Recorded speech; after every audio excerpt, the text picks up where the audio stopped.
Urșilor! Salut, sunt Alex Răzvan și astăzi mergem la peștera lui Otilo. Ne-am luat cu noi un cuțit. În caz că ne prinde ursul, putem să ne tăiem pantalonii să avem pe unde să ne căcăm pe noi. Dar ca să ajungem la peștera lui Otilo, trebuie să urcăm pe poteca asta în sus. Numai că neapărat să urcăm pe ea în sus, că dacă urcăm în jos, ajungem în altă parte. Urcușul e cam anevoios și nici măcar nu știu dacă suntem pe drumul cel bun. Da, uite ce priveliște e aici.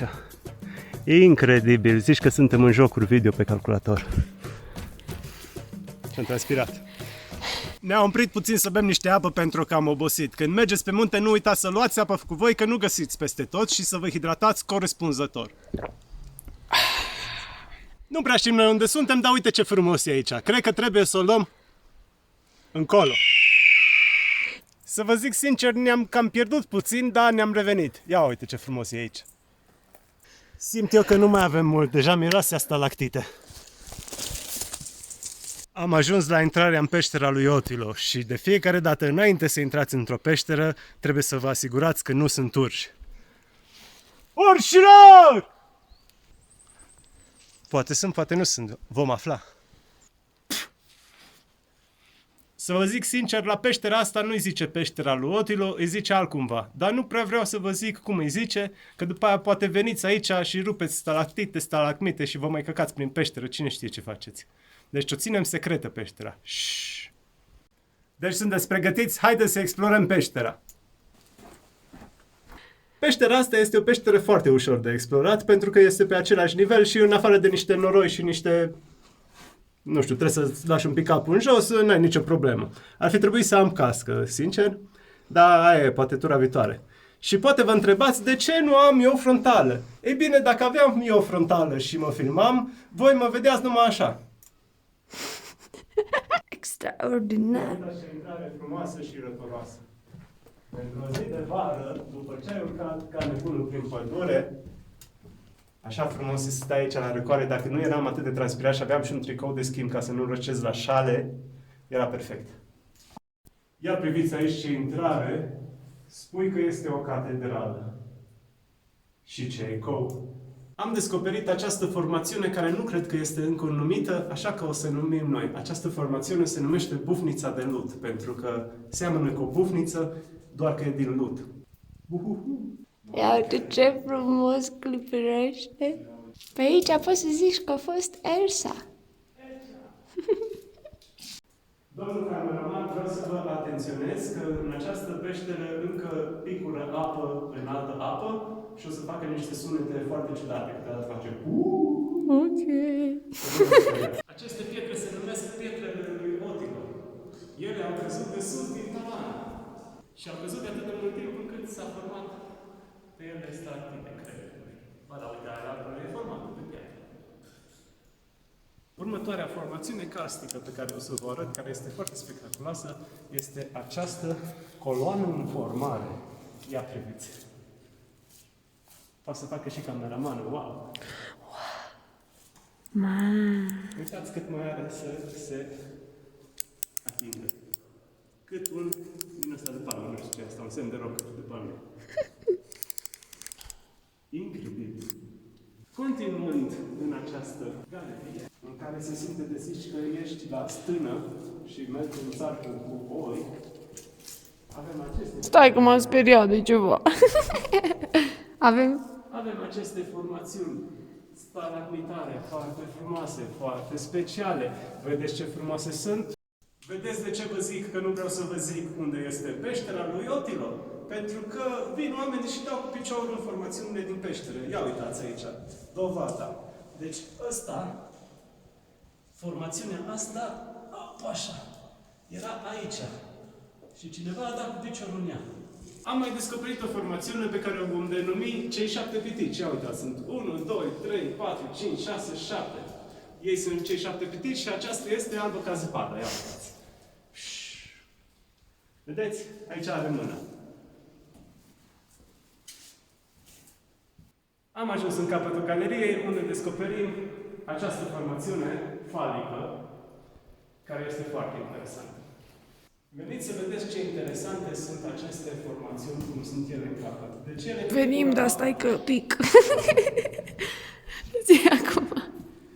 Deci Deci picură apă din tavan de pe o stalactită și aterizează aici. Doar că aduce cu ea, nu știu, carbonat de calciu, ceva, depunere din astea.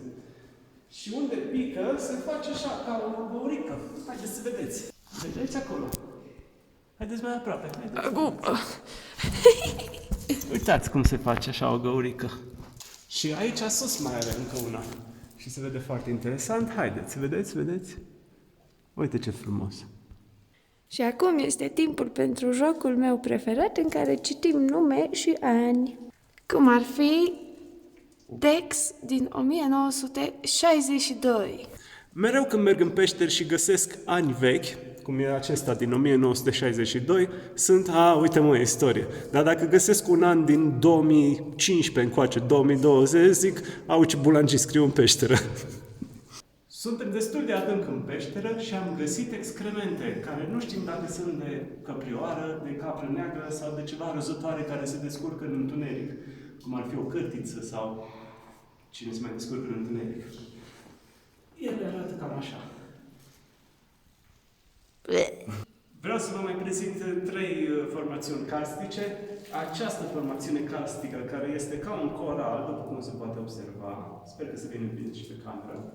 După aia, această formațiune karstică, care este ca, spuneți voi, un văl de mireasă, ceva.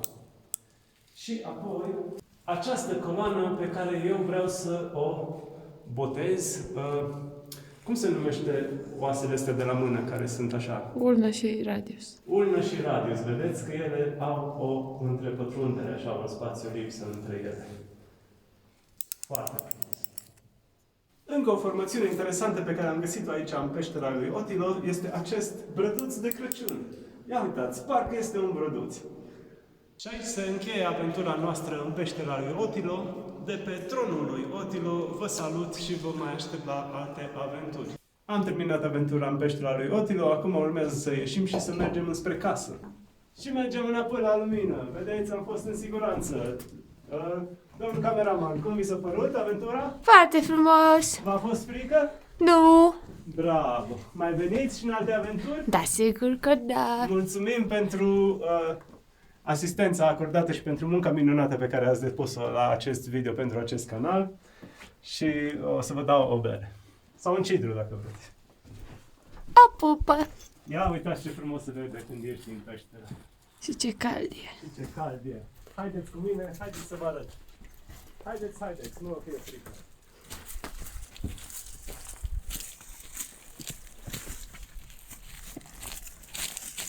Din nou această priveliște minunată. La sfârșit de video, această priveliște.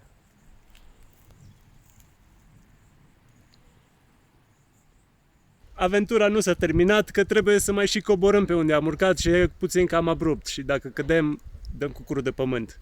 Dar, în continuare, priveliștea nu contenește să ne uimească. Vă ținem la curent când ajungem la mașină și fumăm și noi, Doamne ajută, o țigară.